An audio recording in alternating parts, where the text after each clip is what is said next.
So hey guys, এখন বাজে ভোর 4:30। আমরা রেডি হয়ে গেছি বেরোনোর জন্য। তা আমাকে 5টার মতো পৌঁছাতে হবে সেই জায়গাটায়। সেই জায়গাটা এখানে না, সেই জায়গাটা অনেকটাই দূর এখান থেকে। তাই চলো দেখা যাক আমরা পৌঁছাতে পারি কিনা। আর উঠেছি একটা কারণ আছে, সেই জায়গাটায় যাচ্ছি। তো তোমাদেরকে আজকে বলবো সেই কারণটা কি।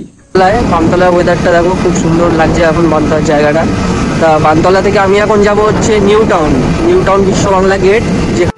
তো গাইস 5টা 10 বেজে গেছে, এখন আমাকে 5:30টার মধ্যে জয়েন করতে হবে আমি যেখানে যাচ্ছি। রাস্তা খারাপের জন্য দেরি হচ্ছে। এই একটাই রাস্তা যেটা নিউ টাউন আর বানতলা থেকে সব থেকে কাছাকাছি যাওয়া যায়, সব থেকে শর্টকাটে যাওয়া যায়। এই রাস্তাটা এতটাই খারাপ যে দেরি হয়ে যাচ্ছে। 5:30টার মধ্যে যে করেই হোক আমাকে জয়েন করতে হবে। তো দেখা যাক আমরা 5:30টার মধ্যে পৌঁছাতে পারি কি পারি না। তো এখন বাজে 5টা 20, আমি চলে এসেছি বিশ্ব বাংলা গেটের ঠিক নিচে। তা এখান থেকে আমি যাবো এখন হচ্ছে রাজারহাট যেখানে দমদম এয়ারপোর্ট রয়েছে, ওখানে আমি যাবো বাবলাতলায়। তা দেখা যাক 10 মিনিটে আমরা পৌঁছাতে পারি কি না। দেখো বিশ্ব বাংলা গেট, সকালবেলায় সব রাস্তা ফাঁকা একদম। আর এখান থেকে সূর্য উঠেছে। তো গাইস এখন ঘড়ির কাঁটায় একদম 5:30 বাজে। তা আমি এই জায়গাটায় চলে এসেছি এখন, অনেক কষ্ট করার পর। অনেক জোরে চালিয়েছি গাড়িটা, তোমরা এত জোরে চালাবে না, আস্তে চালাবে। তাই চলো দেখা যাক ভিতরে কি হয়।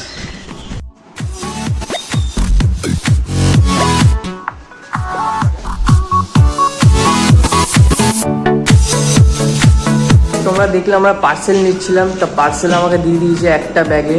তা এই ব্যাগটা আমি এখন নিয়ে যাবো হচ্ছে মহেশতলায় এখান থেকে 35 কিলোমিটার দূর। তা আমি এখন যাবো এখান থেকে চিংড়িঘাটা থেকে হয়ে যাবো মা ফ্লাইওভার ধরে আলিপুর থেকে মাঝেরহাট থেকে তারপর যাবো মহেশতলায়। এখান থেকে 30-35 কিলোমিটার দূর আছে। তা চলো তোমরা ভিডিও দেখতে থাকো। তোমরা দেখতেই পেলে যে আমি কিভাবে 5:30টার মধ্যে জয়েন করলাম। জয়েন করে মাল গুছিয়ে 5:40-এ আমি মাল নিয়ে বেরোলাম। তাই মালটা আমাকে ফেলতে হবে হচ্ছে মহেশতলায় আমাকে পৌঁছাতে হবে 1 ঘন্টায়। তা এখন মোটামুটি 5:40-এ বেরিয়েছি, 6:40-এ আমাকে ওখানে পৌঁছাতেই হবে। তখন আরেকটা জায়গায় যাওয়ার আছে যেটা কিনা টালিগঞ্জে। চলো দেখা যাক আমরা যেতে পারি না 1 ঘন্টার মধ্যে মহেশতলায়।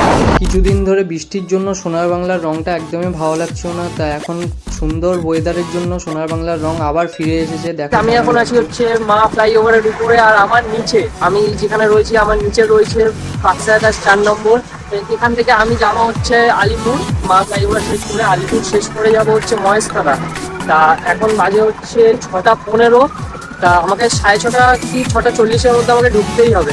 তো দেখা যাক আমরা 6:30 থেকে 6:40-এর মধ্যে ঢুকতে পারি কিনা। আর তার শেষ করে তারপর আমি আরেকটা অন্য জায়গায় যাব। তো তোমরা ভিডিওটাকে লাইক যদি না করে থাকো লাইক করো। তা দেখতে থাকো, বলবে ভিডিওটা কেমন হচ্ছে কমেন্টে। প্রথম ব্লগ বানাচ্ছি।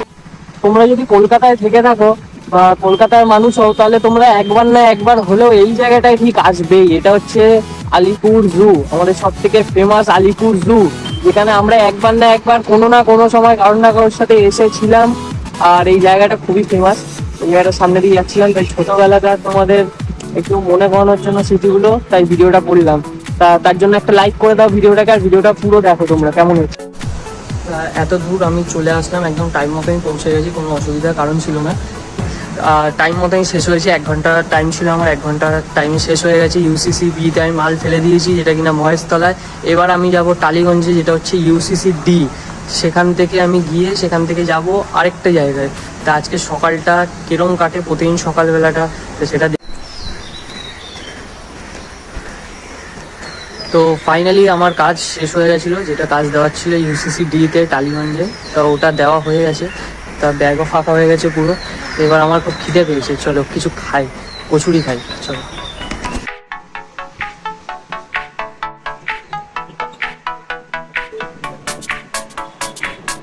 আমার খিদে পেয়েছিল, আমার এখন খাওয়া হয়ে গেছে। তা আমি একটা খুবই ফেমাস দোকানে রয়েছি, যেটা কিনা টালিগঞ্জের শর্মা স্ন্যাক্স। আর আমার সাথে রয়েছে শর্মা স্ন্যাক্স এর দাদা, যিনি কিনা খুব ভালো দাদা। ঠিক আছে, আমি প্রায় সময় আসি, তাই দাদা জানে যে আমি কি খাই আর না খাই। তাই আমাকে এসে আর বলতেও হয় না যে দাদা এটা দাও ওটা দাও, দাদা ঠিক জানে, দাদা দিয়ে দেয়। চলো এবার যাবো আমরা বাড়িতে। তো এখন বাজে 1:45, আমার কাজ শেষ হয়ে গেছে। এবার আমি বাড়ি যাওয়ার রওনায়। তার আগে একটা জায়গায় এসেছি, আর সেটা হলো এই কমলদার কফি হাউসে। কমলদা একটা কফি দিন। কমলদা এবার আমাদেরকে একটা কফি খাওয়াবে, তারপর আমি বাড়ি যাবো। তার আগে ভিডিওটা কেমন লাগলো আর ভিডিওটা ভালো লেগেছে কিনা কমেন্টে জানাও তোমরা। আর এটা প্রথম ব্লগ, ঠিক আছে, আরও ব্লগ আসবে। বলুন, কফিটা খাই এবার আমি। তাই কফির সঙ্গে আজকের ভিডিওটা শেষ করলাম। টাটা।